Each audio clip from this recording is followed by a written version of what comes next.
want your old life back, you need to help me. They say you're a monster. And if I'm a monster, I was made into one. I'm gonna need you to back off, Drew. I'm gonna keep seeing Drew. You ain't gonna do shit about it. Everywhere I go, there's eyes on me. I'm hot as fuck right now.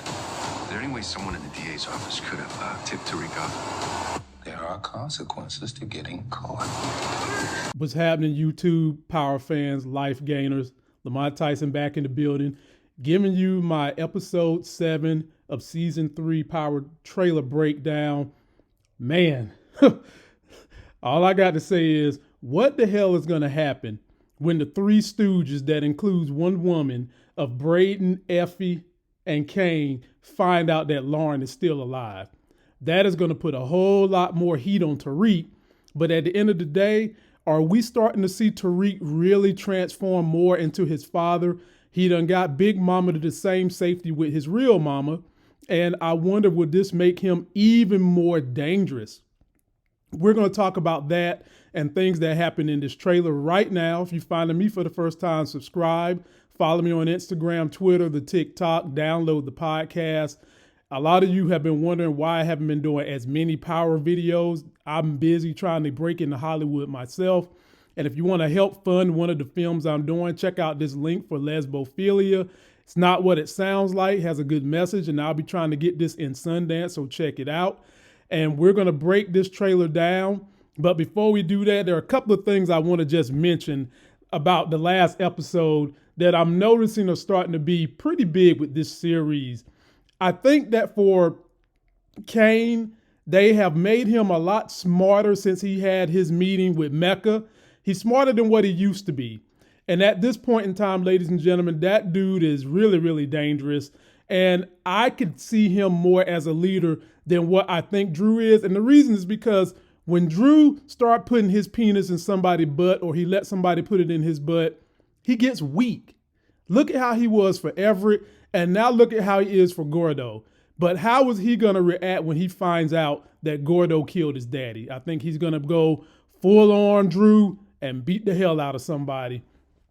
And then I do believe, ladies and gentlemen, Lauren is going to get out of this season alive. And I think that Tariq might try to get her in witness protection with Tamika. We might see that happening. But before that does happen, she is going to have to testify. It looks like she might be going to court this episode. And I think that once she get on the stand, her ass is going to throw Jenny under the bus. Hell, she might even throw Cooper Sacks under the bus with her. But I'm interested to see how all this plays out with Lauren. Lauren, I want to say, is a wild card, but at the same time, the fact that I believe so much she's going to help Tariq is what I'm thinking makes her a wild card. And when this trailer starts out, we see the very, very beautiful Lauren, ladies and gentlemen. It's hard for me to say she's beautiful and think about her like that because I've seen her grow up from childhood to I think she might be like 26 or something like that now. But she's on the phone with Reek. And Reek is saying to her, look, Lauren, if you want the old life you had, you must help me. Baby, please. Please, baby, please. And as he says that to her, they show her being ushered with the police somewhere kind of semi-dressed up. She might be going to court, and she's looking good as hell. Fuck them FBI agents behind her. They shouldn't even have put them in the picture, ruining this mosaic for our eyes. She's on the phone saying to Reek, they say you are a damn monster. And they keep that theme with Tariq, calling him a monster. But ladies and gentlemen, he's surrounded by monsters. Everybody pretty much in his life is a damn monster. And Tariq retorts back to her on the phone, if I'm a monster, I was made to be a monster. And then they show Reek with his hat on, looking more and more like his daddy, looking down on situations, about to do something crazy. He got that hat on like Ghost used to put hats on to go do something crazy. Well, Reek about to do the same thing with his soup cooling lips. Oh, Lord. Then we get Monet, a woman who thinks she's got control. When at the end of the day, Monet ain't controlling nothing. Her killing Lorenzo probably was one of the biggest mistakes she's ever made in this game. And she's standing here talking to Gordo, and she's saying, you need to get up off my son, Drew. This shit is so funny.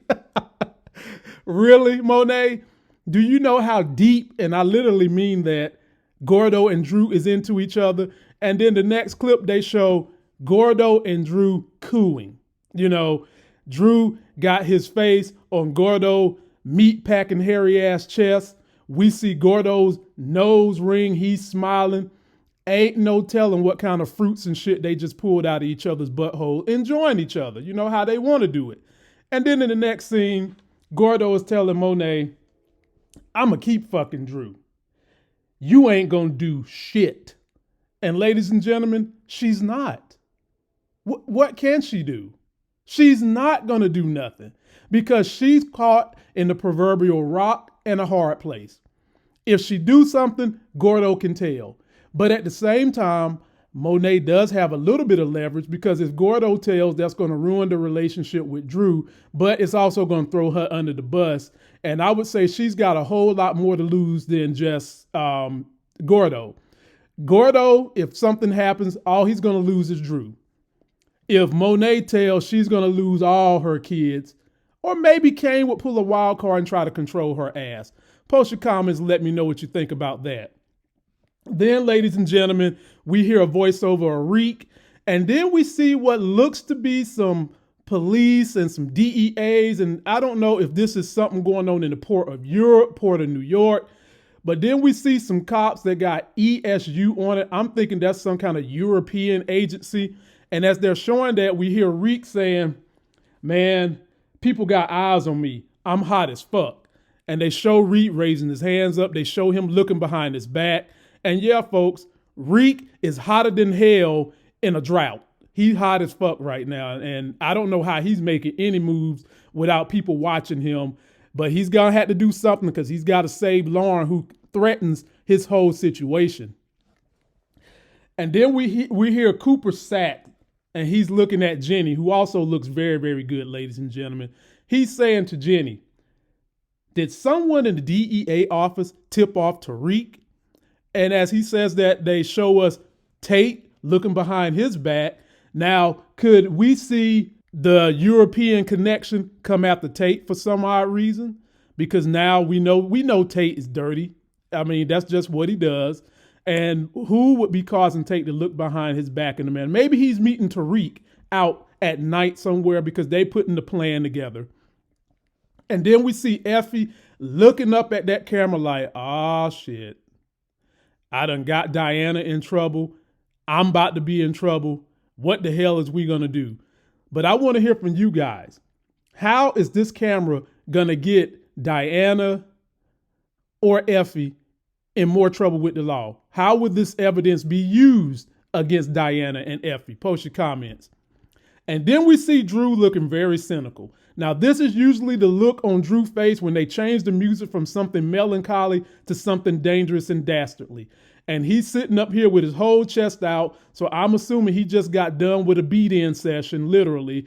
And maybe stories have come out about what happened to his daddy. Maybe Gordo done said something, because this looks to be a scene where they just got finished messing around. And Drew don't look too pleased, ladies and gentlemen, not at all.